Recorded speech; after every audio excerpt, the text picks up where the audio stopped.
Direktahan, walang kasinungalingan, serbisyong totoo lang.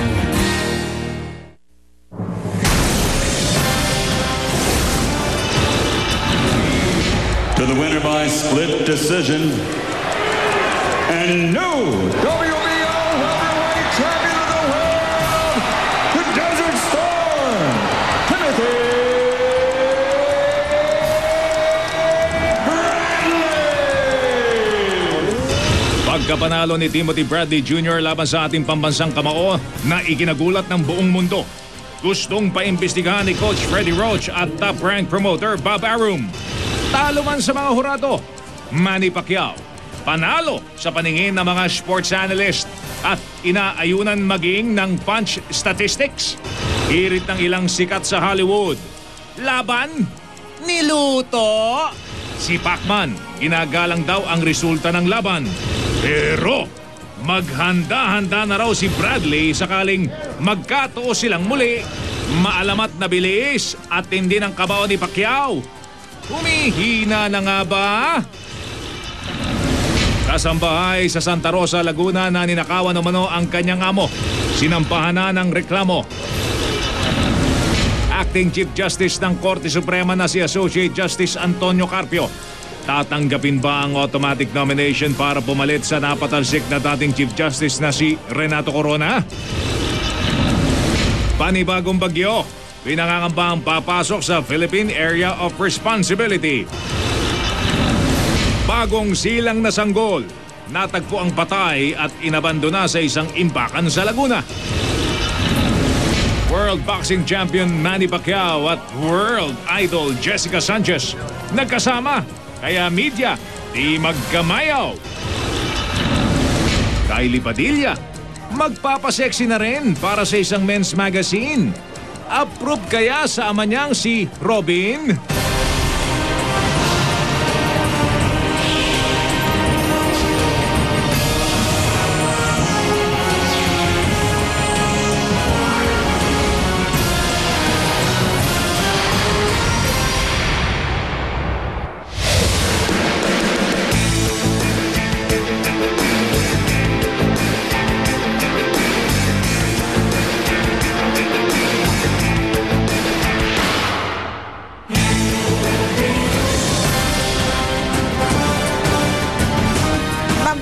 Gabi po nangyari ang hindi inaasahan ng marami. Talo ang pambansang kamao at 8th Division World Champion na si Manny Pacquiao kontra kay Timothy Bradley na hanggang ngayon ay nananatiling undefeated. Ito po ang unang talo ni Pacquiao sa nakalipas sa 7 taon mula nang daigin siya ni Eric Morales noong 2005. Ikinagulat ito, hindi lang ng mga Pilipino. Naagaw ni Bradley ang World Boxing Organization Welterweight Championship belt mula kay Pacquiao sa pamamagitan ng tinatawag na split decision. 2 judge ang pumabor kay Bradley, isa lamang ang nagbigay ng mas mataas na score kay Pacquiao. Marami ang naniniwalang dinaya si Pacman at luto ang laban. Nakatutok si Ian Cruz. Hindi na magkamayaw mga fans na nag-aabang sa bakbakan. Si Timothy Bradley, mainit na rin. Pero si Pacquiao, tila di naasahang matatapos agad sa round 2 ang huling undercard fight. Bayang magiliw, perlas ng silanganan. Ang rising film Broadway star na si Kirby Asunto ang umawit ng Lupang Hinirang. Aming ligaya na pag may mang-aapi ang mamatay ng dahil sa'yo. Oh, say, can you see? Ang dugong Pinoy at American Idol Season 11 runner-up naman na si Jessica Sanchez para sa Star Spangled Banner.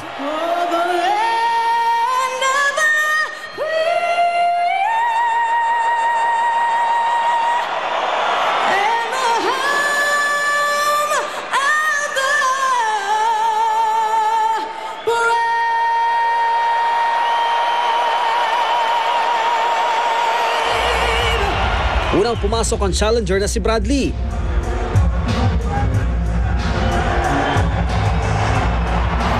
Sumunod ang pambansang kamao.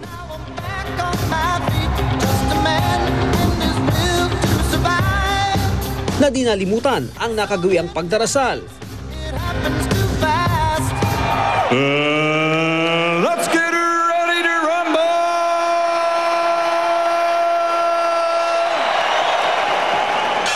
Umpisa pa lang, aksyon na. Sunod-sunod na birada agad ang pinakawalan ni Bradley. Bradley in these early minutes of the fight. Na sinagot din ni Pacquiao. Sabi nga ni Manny Pacquiao, sparring ang gusto niyang gawin dito. Tignan natin kung yun nga mangyayari, Kinito. Sumusugod si Bradley pero di naman lahat ng suntok niya umaabot kay Pacman. Middle of the ring. Sandali pang napunta sa corner si Pacquiao pero di siya nagpaipit. Bago matapos ang round 1, nagpakawala na si Pacman. Standing with a nice shot coming from Manny. Manny beginning to tee off. It's been an exciting... Agresibo si Bradley pero marami sa kanyang mga suntok sa gloves si Pacman tumatama. Nagpakawala si Pacman ng kombinasyon pero tila nabasa na ito ni Bradley at nakaiwas. Hindi rin kumonekta ang mga suntok ni Bradley dahil sa bilis ni Pacquiao. Tinira ni Bradley si Pacquiao sa katawan habang tila iniipit gamit ang isa pang kamay. Timothy Bradley in the infighting and referee Robert Byrd allowing him. Pagsugod ni Pacquiao, napunta naman sa batok niya ang isang braso ni Bradley. Ang mga suntok ni Pacquiao naman, malinaw na kumonekta. Pero kuma-counter si Bradley. At patuloy ang maaksyong laban. Nagkatamaan pa ng ulo. And a clash of heads, Kinito. The first two rounds. Muling sinalag ng gloves ni Pacman ang mga pakawala ni Bradley.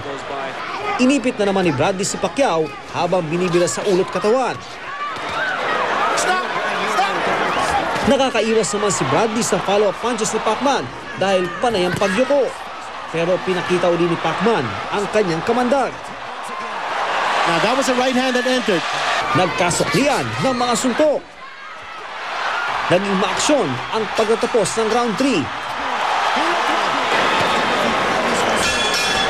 Pinuntirya muli ni Bradley ang katawan ni Pacman. Ang banat ni Pacquiao na iwasan ng Desert Storm. Ang ilang tumama sa kanya, tila di niya ininda. Pero tuloy sa pag-atake si Pacquiao. There's the flurry once again. That's right in front of us. And Bradley's hurt. Yeah, he's hurt. Yeah. He got rocked in that punches. And here's Manny Pacquiao. Tila ng hina na si Bradley. Si Pacquiao mukhang gusto nang tapusin ang boxing. This is going to be dangerous for Bradley if he's going to try to engage Manny Pacquiao in the middle of the ring. Manny Pacquiao nagmamadali pumasok dito sa ating 5th round. Gigil na si Pacman. Si Bradley dahil nakatikim na ng mga suntok, umaatras na. Pacquiao brings it to a fight. I think Timothy Bradley looks weary. Si Pacquiao mukhang naghahanap ng tiyempo para sa isang knockout. Sinundan ni Pacquiao si Bradley. He's just wigging away. Pero matapos siya makatikim ng bangis ng kamao ni Pacquiao, sumandal na.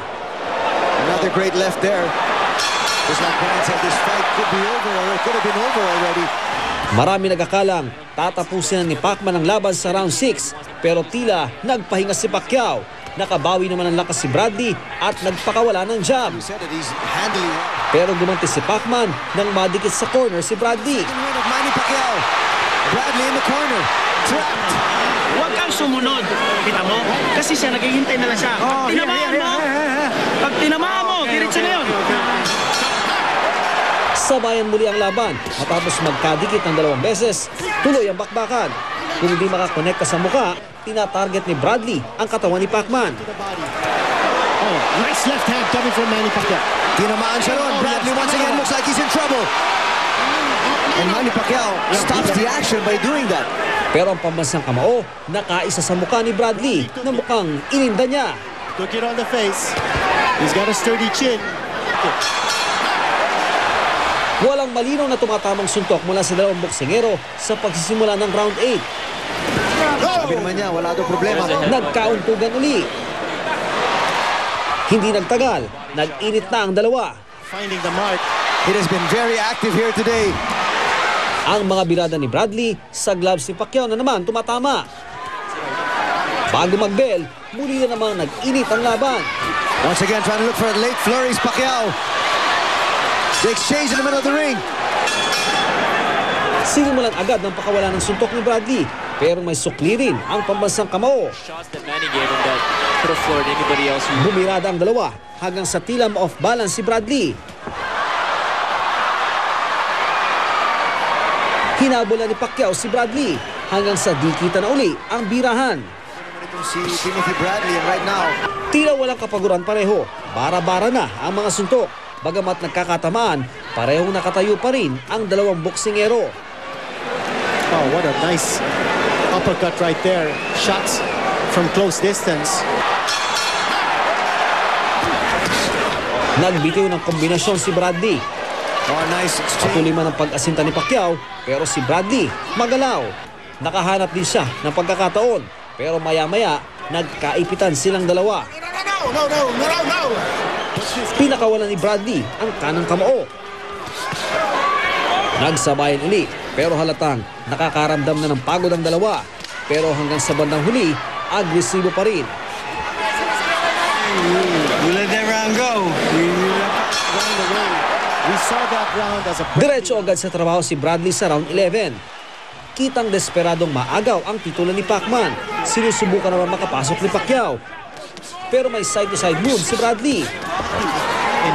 Circling him and finding the angles. Tuloy na naging agresibo si Bradley, bagamat di malinaw na kumukonekta ang mga suntok niya. Habang si Pacquiao, tila naghahanap ng pagkakataong maka-knockout. Tila nainip naman ang mga fans. Maya-maya, biglang bumilis ang palitan ng suntok. Kumawala agad si Bradley nang mapunta sa corner. Sa huling round, hindi nangimisaw peso si Bradley. Tinira sa katawan si Pacquiao. Nasinundan pa ng kombinasyon. Bumitaw rin ang suntok si Pacquiao, pero di natitinag si Bradley at maliksi pa rin. Hindi lang yun, sabi nga ni Roth scores about 115-113 for Pacquiao. CJ Roth scores it 115-113 for Bradley. And Dwayne Ford scores it 115-113 to the winner by split decision. And new WBO welterweight champion of the world, the Desert Storm, Timothy Bradley! Habang nagbubunyi ang bagong kampyon, tahimik ang pambansang kamao. Halatang gulat sa desisyon ng judges. Halos maiyak naman si Bradley. Nag-akap din ang dalawang boksingero. Sa gitna ng pagkatalo, hindi pa rin nakalimutan ni Pacquiao na magdasal. Ang mga nasa arena halatang dismayado sa resulta ng laban. Bagamat di kita sa kamera, pero dinig na dinig ang pagbuo ng tao habang in-interview si Bradley ng HBO boxing commentator na si Max Kellerman pagkatapos ng laban.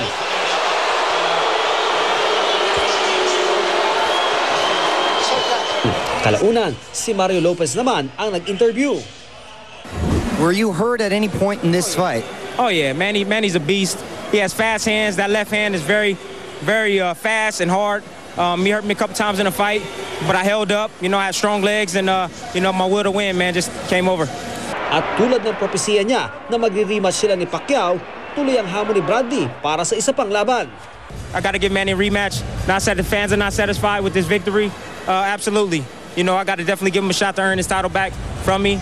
And, this is boxing. It's the way it is. But, we're going to do it again.